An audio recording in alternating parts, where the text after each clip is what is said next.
The markers are here. Hello, everyone.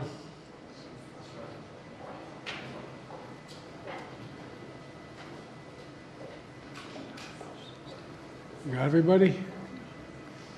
Well, good afternoon. And this is a very good afternoon. A very good afternoon. Today we're bringing home Paul, Evan, Alsu, and Vladimir. 3 American citizens and 1 American green card holder. All 4 have been imprisoned unjustly in Russia. Paul for nearly 6 years. Vladimir since 2022. Evan since March of 2023. And Alsu since October of 2023. Russian authorities arrested them, convicted them in show trials, and sentenced them to long prison terms with absolutely no legitimate reason whatsoever, none.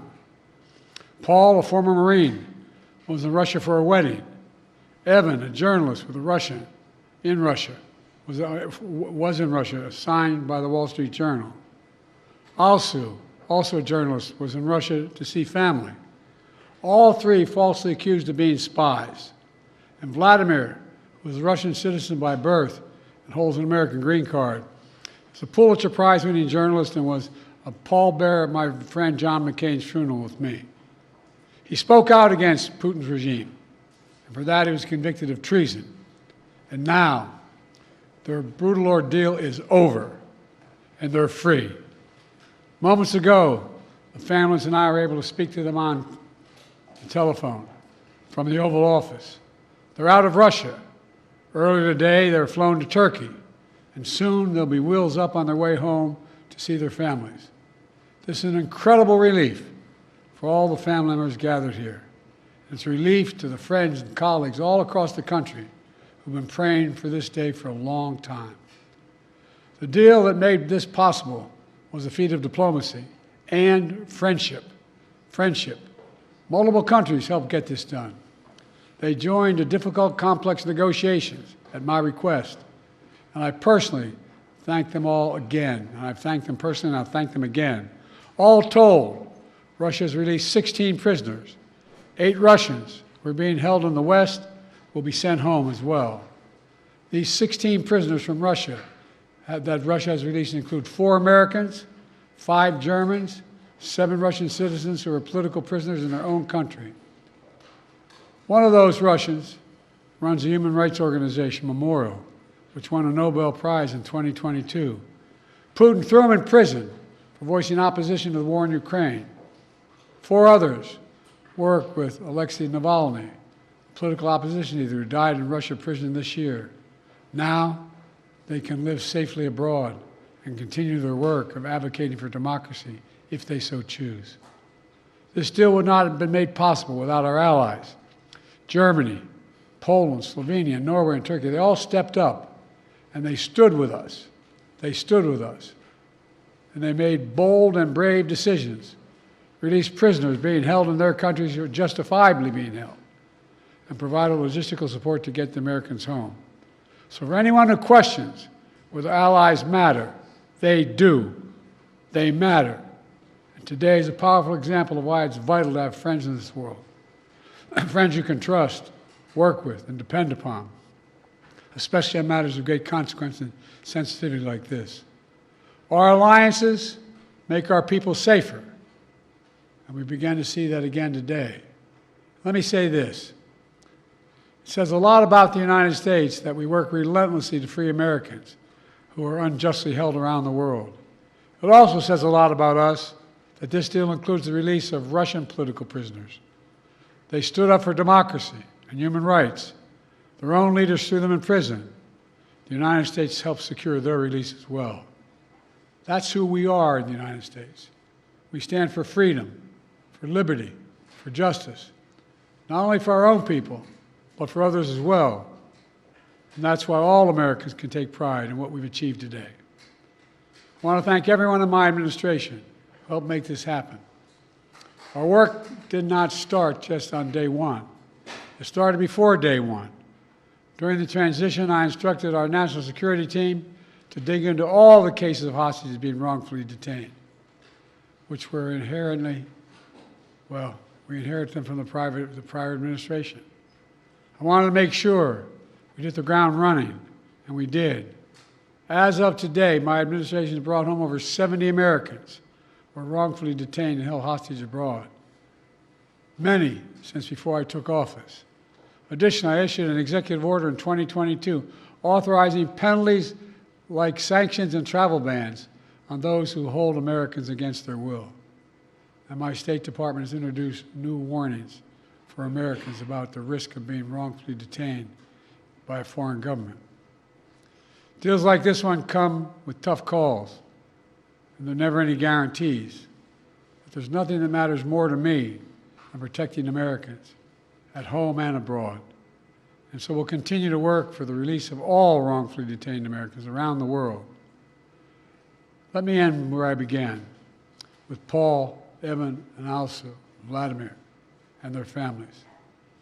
They never gave up hope. We can't imagine what they've been through, all of you. Matter of fact, this lady right here, I think, was living in the Oval Office with us for a while. All kidding aside, can't imagine their joy right now. They're home.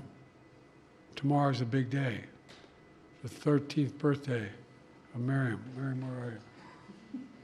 Come here. You all know we have a tradition in the Biden family. We sing happy birthday on any birthday. You ready? All of you. Happy birthday to you. Happy birthday to you. Happy birthday, dear Miriam. Happy birthday to you. Remember, no serious guys till you're 30. God love you. She's Alsu's daughter. Now she gets to celebrate with her mom. That's what this is all about. Families able to be together again, like they should have been all along. So I want to thank you again to everyone who did their part. In just a few hours, we'll welcome home our fellow Americans. We're looking forward to that. God willing, we're going to be out at Andrews and get that done. So thank you, thank you, thank you, and this is a good day. What did you say to them on the phone, sir? What did you say when they answered the phone on the other side? I said, welcome almost home. How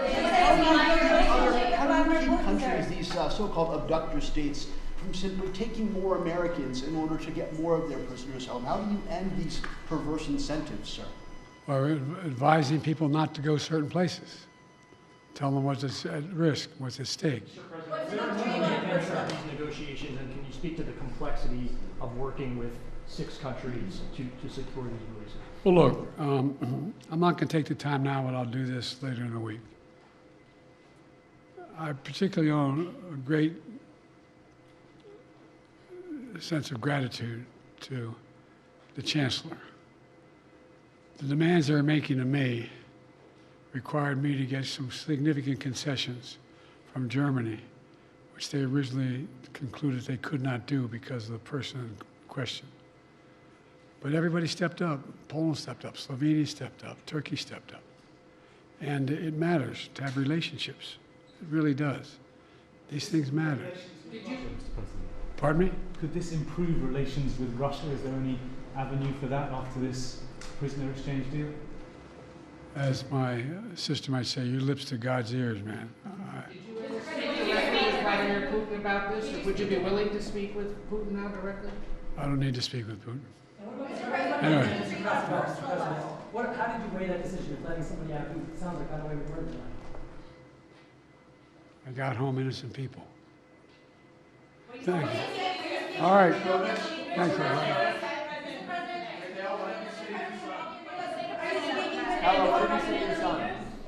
Are you speaking with Erdogan or any of the leaders about this? Say that again? Are you speaking with President Erdogan or other leaders about this? Yes, I've spoken to all the leaders about this. What did you say to President And by the way, as a father, look, you heard me say this before, and I mean it. My dad had a simple proposition.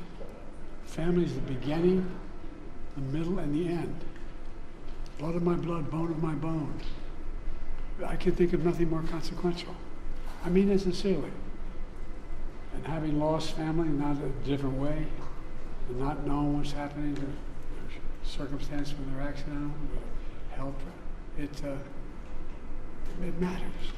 Mr. President, what did Germany ask for in response for their cooperation? Nothing.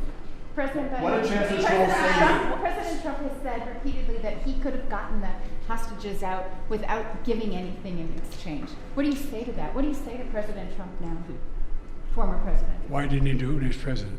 Sir, what did Chancellor Scholz say? Thank you guys. What did Chancellor